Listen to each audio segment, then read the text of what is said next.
Now I got the question from Kathleen what the interval training was about, and that's why I want to share with you my 4 basic principles on a training plan.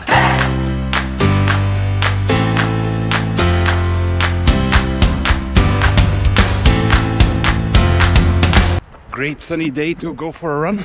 I hope you did that too. My first key point on a learning plan, especially if you're only starting, is care about the distance, not about the speed. It's important that you build up the mileage if you want to reach that goal. If it's your first 5k or 10k, don't worry about the speed. In fact, for an urban trail, speed doesn't matter at all. So you will see in a training plan that you build up the mileage to get there eventually, normally a bit more than your race distance in the end. But you will also see that there's a bit of difference between the weeks. So week 1, 2, 3 build up, and week 4 is a bit of recuperation. That's to give your muscles again the strength to continue building up and make sure that you don't get an injury. That's the most important, I guess. Another tip to make sure that you're worrying about the distance and not about the speed is to get in your training plan a number of minutes to run, not the number of K, not the length, but the time. That will make sure that you stick to that timing and you don't try to rush for a specific speed, but go the time. Second key insight when you're looking at the training plan: once you have got the distance, you have got the mileage, you can care about the speed, and you don't do that by running more at a slow speed, but by doing different trainings. And so you will see that normally in the weekend we still go for that LSD run, that long slow distance run, but we alternate that with interval training. And now there are 3 types of interval trainings that I mostly use. One is the intensive one.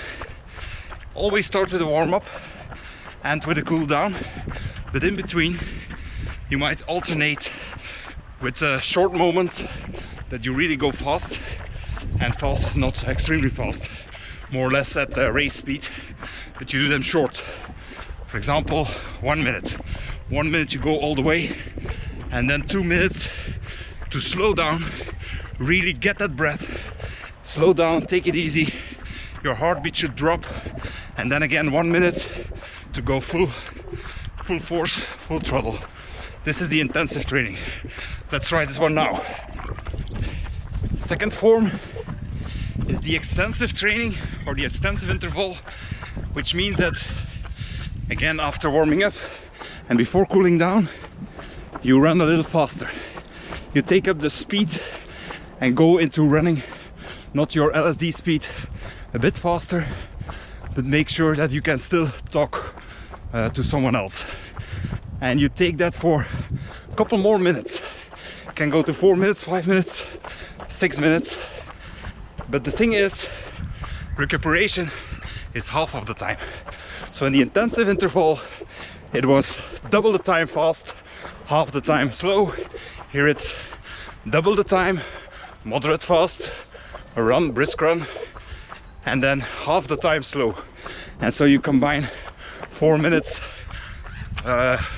intensive run or medium intensive run with 2 minutes slower, 4 minutes medium intensive, 2 minutes slower. That's what we call the extensive interval.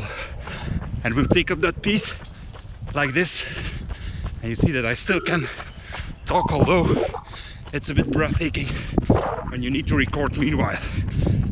Second interval type. A final third type of interval is what we call the fartlek. It's a special kind of interval.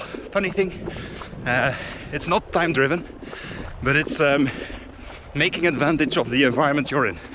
Imagine that you're doing a 50-minute run, and then during your run you see that you have a hill to climb. Well, that's the one that you go full force on, and you try to take some of the elements in the landscape that allow you to take up the pace and to go a little faster. One tip I can give there, if you're running on a very flat thing like this and not much elements, just the distance between two trees might do, or a Strava segment where you want to set your PR, that's for the fartlek. So 3 types of intervals that you can change. So you have 3 types of intervals: intensive interval, extensive interval, fartlek. The reason why we shift between the 3 of them is to have that element of surprise for your muscles. If you only do the long distance runs in a slow pace, your muscles get used to it and you will gain a bit of speed, but you won't make that leap forward. That's why you need to change between different types of training. Third key element of your training plan is probably stretching. Stretching can be done in different ways, but there are 2 main things that you need to take into account.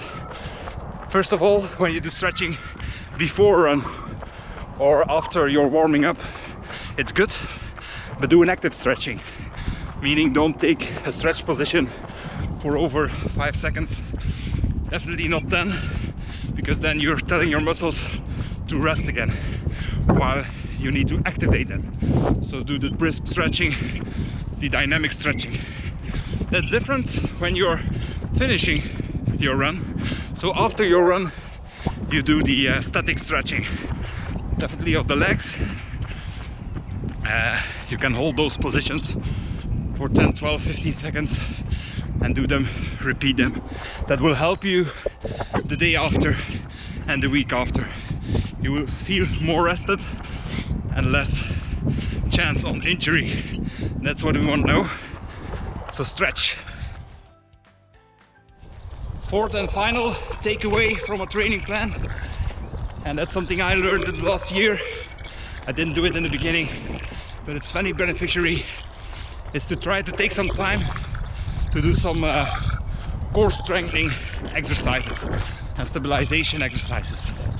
Now I've bumped into a great site on this, derby.com. I will link in the description below, where you can have some training plans, some exercises, some examples, but they make not only your upper body will strengthen there and gain muscle, but it will also help you in not losing too much energy in running, because normally you need to compensate for the destabilization that you have.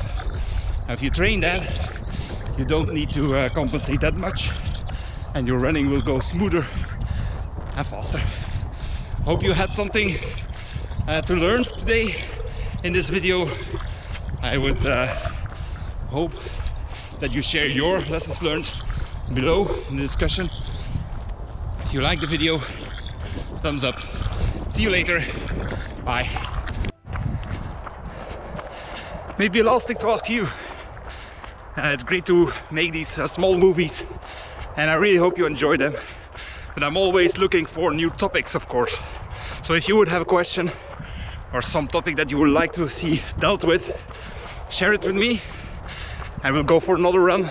And while I'm running, I'll try to explain or share with you. Enjoy!